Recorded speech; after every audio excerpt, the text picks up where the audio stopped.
آپ جس کے ساتھ جیسا کرو گے ویسا ہی بھرو گے۔ ایسا نہیں ہے کہ آپ کسی کے لیے گڑھا کھود رہے ہیں، آپ سوچ رہے ہیں کہ وہ گڑھے میں گر جائے گا۔ نہیں بھائی، آپ خود ہی گڑھے میں گرو گے۔ کسی کے ساتھ دھوکا نہیں کرنا چاہیے، کیونکہ شیخ سعدی فرماتے ہیں میں نے وہ انسان کبھی دیکھا ہی نہیں ہے جو کسی کے ساتھ دھوکا کرے، کسی کے ساتھ دغا کرے اور اس کے ساتھ دھوکا نہ ہو، اس کے ساتھ برا نہ ہو۔ ہاں، آپ کو چاہیے کہ آپ نیک بنے رہیں، نیک راستے پر چلتے رہیں، لوگوں کی مدد کرتے رہیں، لوگوں کی ہیلپ کرتے رہیں، آپ خود اچھے بنے رہیں۔ ساری دنیا بھی لگ جائے نا آپ کے پیچھے، آپ کو گرا نہیں سکتی۔ ساری دنیا بھی آپ کے پیچھے لگ جائے، آپ کا برا نہیں کر سکتی۔ بس آپ اللہ کی رضا پر راضی رہیں، اللہ کا شکر ادا کرتے رہیں، نیک رہیں، سچے رہیں، تو آپ ہی کامیاب ہوں گے۔ ہاں، میں آپ کو بتاؤں کہ ایک بادشاہ کا بیٹا تھا جو کہ سیر و تفریح پر نکلا ہوا تھا، جا رہا تھا تو ایک بوڑھی خاتون تھی جس کی بہت ہی خوبصورت بیٹی تھی، بہت ہی حسین و جمیل بیٹی تھی۔ ایک جھوپڑی میں، ایک کٹیا میں رہا کرتے تھے، غریبی بہت تھی تو اسی جھوپڑی میں رہا کرتے تھے۔ بادشاہ کے بیٹے کا گزر ہوا، اس نے اس کو دیکھ لیا۔ جب اس کی نظر اس پر پڑی تو بادشاہ کا جو بیٹا تھا اس کا دل اس پر آ گیا، اور ایسا اس کی محبت میں گرفتار ہوا، بلکہ محبت نے اس کو مودت ہو گئی، اتنی لگن ہو گئی، عشق ہو گیا، دیکھتے ہی دیکھتے پیار ہو گیا، دیکھتے ہی دیکھتے عشق ہو گیا۔ اور جب عشق ہو جاتا ہے، محبت تو الگ چیز ہے، عشق الگ چیز ہے۔ عشق میں اگر معشوق سامنے نہ رہے تو پھر ایسا لگتا ہے کہ اب روح نکل جائے گی، اب جان نکل جائے گی۔ وہ کسی عاشق سے کسی نے پوچھ دیا تھا کہ عشق ایک ڈھونگ ہے، تو ڈھونگ کرتا ہے۔ وہ سچا عاشق تھا، اس نے کہا تھا کہ عشق ایک ڈھونگ ہے؟ نہیں، تجھے عشق ہو خدا کرے، پھر تجھے اس سے کوئی جدا کرے تو اسی کا نام جپا کرے، اسے تسبیحوں پہ پڑھا کرے، پھر میں تجھ سے کہوں عشق ایک ڈھونگ ہے، تو نہیں نہیں کہا کرے۔ تو عشق جسے ہو جاتا ہے تو پھر وہ یہ چاہتا ہے کہ معشوق اس کا ہمیشہ اس کے سامنے رہے، اس کے پاس رہے۔ تو بادشاہ کے بیٹے کو عشق ہو گیا اس لڑکی سے۔ اس نے کہا جلدی سے مجھے میرے بابا کے پاس لے چلو، مجھے میرے باپ کے پاس لے چلو، مجھے اپنے باپ سے بات کرنی ہے۔ باپ کے سامنے آیا لیکن کہنے کی ہمت نہیں ہوئی، اپنے والد سے کہنے کی ہمت نہیں ہوئی کہ میں اس سے پیار کرتا ہوں، میں اس سے شادی کرنا چاہتا ہوں۔ جا کے اپنے کمرے میں لیٹ گیا اور اسی کی یادوں میں، اسی کے خیالوں میں رہا۔ لڑکی اتنی خوبصورت تھی، اتنی حسین و جمیل تھی کہ پہلی بار دیکھتے ہی بادشاہ کا بیٹا فدا ہو گیا۔ صبح ہوئی، رات گزار دی، جاگتے جاگتے صبح ہوئی تو آنکھیں سوجی ہوئی تھی۔ ناشتے پہ جب سب لوگ جمع ہوئے، ناشتہ کرنے کے لیے بیٹھے تو اس کی آنکھیں سوجی ہوئی تھیں، عجیب سا چہرہ تھا۔ اور جب انسان کسی کی سوچ میں، کسی کی یادوں میں ہوتا ہے، جب انسان پر کوئی ٹینشن ہوتی ہے تو پھر اس کی ٹینشن الگ ہی دکھتی ہے کہ اسے یہ ٹینشن ہے۔ اس کے باپ نے جب اس کا چہرہ دیکھا تو کہا اے میرے بیٹے، تجھے کس چیز نے ٹینشن میں ڈال دیا ہے؟ تو میرا ایک ہی بیٹا ہے، وہ بھی منتوں سے پیدا ہوا ہے، اور تو اگر ٹینشن میں رہے گا تو تیرا باپ سکھ نہیں رہ سکتا ہے۔ تو مجھے بتا دے کس چیز کی ٹینشن ہے تاکہ اس کا حل ڈھونڈا جائے۔ اس نے ڈرتے ڈرتے کہا بابا مجھے ایک ٹینشن ہے۔ کہا بتانا تو صحیح کہ ٹینشن کیا ہے؟ کہا بابا مجھے ایک لڑکی سے پیار ہو گیا ہے، مجھے ایک لڑکی سے عشق ہو گیا ہے۔ اور میں نے اس لڑکی کو دیکھا جب سے میرے دل میں عجیب عجیب خیالات آ رہے ہیں، میں چاہتا ہوں کہ میں اسی سے شادی کروں، اگر میری اس سے شادی نہیں ہوئی نا تو میں مر جاؤں گا بابا، میری جان ہی نکل جائے گی، میری روح نکل جائے گی۔ بابا مجھے محبت نہیں، مجھے عشق ہوا ہے۔ اس نے کہا میرے بیٹے تو پھر تو ٹینشن میں کیوں ہے؟ تو نے مجھے پہلے کیوں نہیں بتایا؟ اب ٹینشن ہٹا دے، ٹینشن دور رکھ، کہیں بھی کوئی بھی ہو میں تیری شادی اس سے کراؤں گا۔ اس نے سنا، خوش ہو گیا کہ میرا باپ راضی ہو گیا، تو پھر کوئی ٹینشن کی بات ہی نہیں ہے، وہ ٹھیک ہو گیا۔ اس کے باپ نے جلدی جلدی لوگوں کو جمع کیا، وزیروں کو جمع کیا، اور کہا سنو اس لڑکی کا ایڈریس پتہ لگاؤ کہاں پر ہے وہ، ہم خود جائیں گے رشتہ لے کر اور اپنے بیٹے کی شادی اس لڑکی سے کرائیں گے۔ بیٹا بہت خوش تھا۔ بادشاہ اپنے کچھ لوگوں کے ساتھ، اپنے وزیروں کے ساتھ، اپنے لوگوں کے ساتھ اس کے دروازے پر پہنچ گیا۔ جیسے اس کے دروازے پر پہنچا تو عورت نے دور سے دیکھ لیا کہ بادشاہ آ رہا ہے۔ عورت من ہی من میں سوچنے لگی کہ اب اس کی تباہی کا وقت آ گیا ہے، اب اس کی تباہی کا وقت شروع ہو گیا ہے، اب یہ تباہ و برباد ہو جائے گا۔ کیا معاملہ ہے؟ عورت ایسا کیوں کہہ رہی ہے؟ معاملہ بڑا عجیب ہے، معاملہ بڑا گمبھیر ہے۔ کیونکہ اللہ کا ترازو صرف انصاف کرتا ہے، اللہ کا ترازو صرف انصاف تولتا ہے۔ میں نے کیا بتایا تھا؟ اگر آپ کسی کے ساتھ برا کریں گے آپ کے ساتھ بھی برا ہوگا۔ لڑکی کی جو ماں تھی وہ اندر نقاب اوڑھ کر بیٹھ گئی۔ بادشاہ دروازے پر آیا، دروازہ کھٹکھٹایا، اس نے لڑکی سے کہا جاؤ دیکھو کون آیا ہے۔ جیسے ہی دروازہ کھٹکھٹایا لڑکی نے دروازہ کھولا، کہا کون ہو آپ؟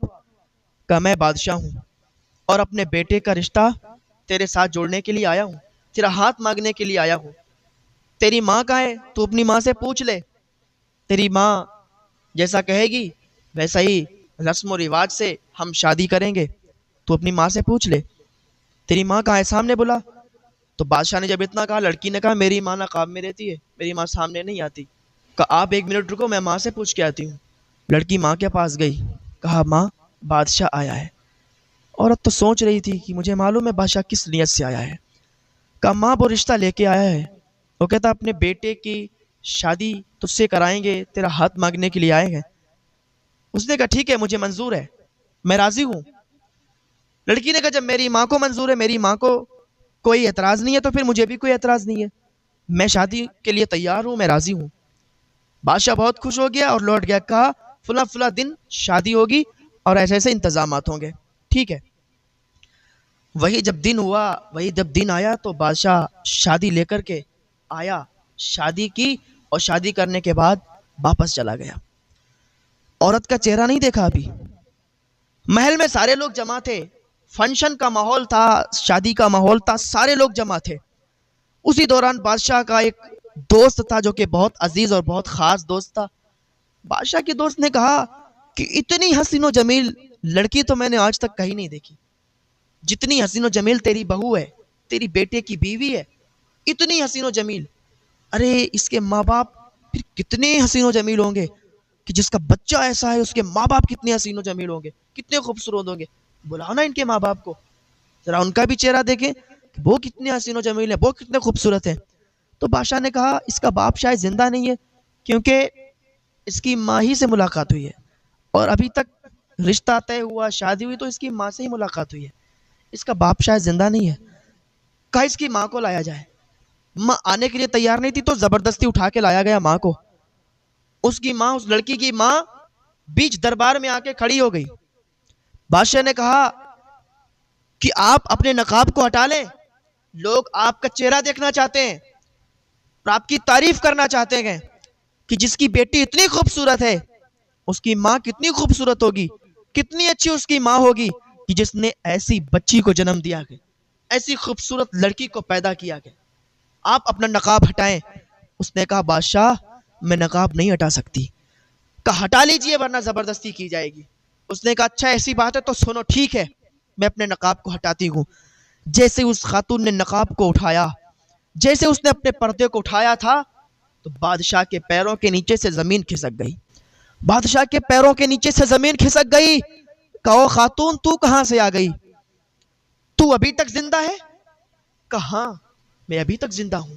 سارے لوگ دیکھ رہے تھے، لیکن اللہ کا ترازو صرف انصاف تولتا ہے۔ جو انسان کسی کے ساتھ برا کرے گا وہ ایک نہ ایک دن اس کے سامنے وہ دن ضرور آئے گا کہ وہ لوگوں کی نظروں میں ذلیل ہوگا۔ آج بادشاہ کا یہ انصاف کا دن تھا، آج بادشاہ کا یہ ذلت کا دن تھا۔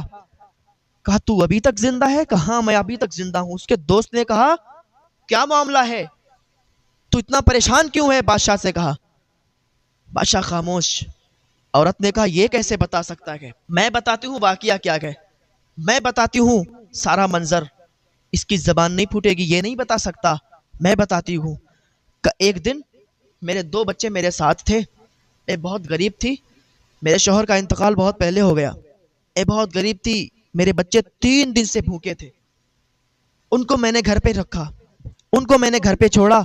میں نے سوچا بادشاہی ہے جو مدد کر سکتا ہے، بادشاہ بہت زیادہ پیسے والا ہے، تو بادشاہ کے پاس میں آئی، اسی کے پاس آئی تھی اپنی فریاد لے کر۔ میں نے اس کو اپنی فریاد سنائی تھی، میں نے اس سے کہا تھا کہ میری مدد کر دو، میرے 2 بچے 3 دن سے بھوکے ہیں، ان کو کھانا کھلانا ہے، اگر میں نے ان کو کھانا نہیں کھلایا تو وہ مر جائیں گے، ان کی تڑپ، ان کی بھوک مجھ سے دیکھی نہیں جاتی۔ تو پتہ ہے اس نے کیا کہا تھا کہ اگر تجھے روٹی چاہیے اگر تجھے پیسے چاہیے، تجھے خیرات چاہیے، تو پہلے مجھے خوش کر، پہلے میرے ساتھ بدکاری کر، پہلے میرے ساتھ گناہ کر، منہ کالا کر، پھر میں تجھے خیرات دوں گا۔ میں نے اس کے سامنے ہاتھ جوڑے تھے کہ اللہ کے واسطے مجھ پر رحم کر، میرے 2 بچے بھوکے ہیں، 3 دن سے بھوکے، وہ مر جائیں گے۔ لیکن اس نے کہا تھا میں کچھ نہیں جانتا، میں سب کچھ نفس کو مانتا ہوں، میرے نفس کو خوش کر دے، مجھے خوش کر دے، میں تجھے خیرات دے دوں گا، تیری بچوں کی جان بچ سکتی ہے۔ لیکن اس نے پتا کیا کیا؟ مجھے 3 دن تک اپنے گھر پہ رکھا تھا، 3 دن تک اس نے میرے ساتھ بدکاری کی، 3 دن تک اس نے منہ کالا کرایا، 3 دن تک اس نے گناہ کروایا، 3 دن تک اس نے بدکاری کی تھی۔ جب میں 3 دن کے بعد اس کے پاس سے خیرات لے کے نکلی تھی نا، میں اپنے گھر گئی تھی، میرے بچے نہیں بچے تھے، میرے بچے مر چکے تھے، میرے منہ سے چیخ نکلی اور میں نے اسے بد دعا دی تھی۔ جو 3 دن تک میں نے اس کے یہاں بدکاری کی، جو اس نے میرے ساتھ بدکاری کی، تو میں نے اسے بد دعا کی تھی۔ جو میں خیرات لے کے آئی تھی، میں نے اسے وہی خیرات واپس کر دی۔ کا کیا مطلب؟ کہ یہ جو میری بیٹی دیکھ رہے ہو، جس کی آج شادی ہوئی ہے اس کے بیٹے کے ساتھ، پتا ہے یہ اسی کی بیٹی ہے، کیونکہ اس نے میرے ساتھ بدکاری کی تھی، حمل ٹھہرا، یہ بچہ پیدا ہوا، یہ بیٹی پیدا ہوئی، اور آج میں نے اس کی شادی اسی کے بیٹے کے ساتھ کروا دی۔ یہ شادی کوئی عام شادی نہیں، یہ بھائی بہن کی شادی ہوئی ہے، یہ بھائی بہن کی شادی ہوئی ہے، جو کہ بالکل حرام ناجائز شادی ہوئی ہے۔ بادشاہ نے اپنا سر پکڑا، گر گیا زمین میں، یا اللہ یہ کیا ہو گیا ہے؟ بادشاہ ایسا ذلیل ہوا لوگوں کے سامنے کہ لوگ اس پر تھوک رہے تھے کہ تو نے یہ کیا جرم کیا، یہ کیا کیا تو نے؟ ایک تو اس بے کس بے سہارا کے ساتھ تو نے اتنی زیادتی کی، تو نے ایسا جرم کیا کہ جو معافی کے قابل نہیں ہے، اور پھر آج تو نے اپنی ہی بیٹے کی، اپنی بیٹی کے ساتھ شادی کرا دی۔ سب سے پہلے ان کی شادی الگ کی گئی، ان کو شادی کو رد کرایا گیا، طلاق دلوائی گئی، اور پھر بادشاہ کو قاضی کی عدالت میں پیش کیا گیا۔ قاضی نے اس کے دونوں ہاتھ کاٹ دیے، دونوں پیر کاٹ دیے۔ تو جو برا کرے گا اس کے ساتھ برا ہی ہوگا۔ ایسا مت سوچو کہ آج تم برا کر رہے ہو تو تم بچ جاؤ گے، ایک دن وہ بھی آنے والا ہے، آپ کے ساتھ بھی برا ہوگا، اور یہ کرتوت جو تمہارے ہیں یہ سامنے نکل کر آئیں گے۔ ایسا مت سوچو کہ آپ کسی کو ستا رہے ہو تو آپ ایسے ہی رہو گے، آپ بھی ستائے جاؤ گے، اور یہ سارے جرم، سارے گناہ تمہارے سامنے کھل کے آئیں گے۔ دنیا میں بھی ذلت اٹھاؤ گے، مرنے کے بعد بھی ذلت اٹھاؤ گے۔ اللہ کی بارگاہ میں دعا ہے اللہ نیک عمل کی توفیق عطا فرمائے۔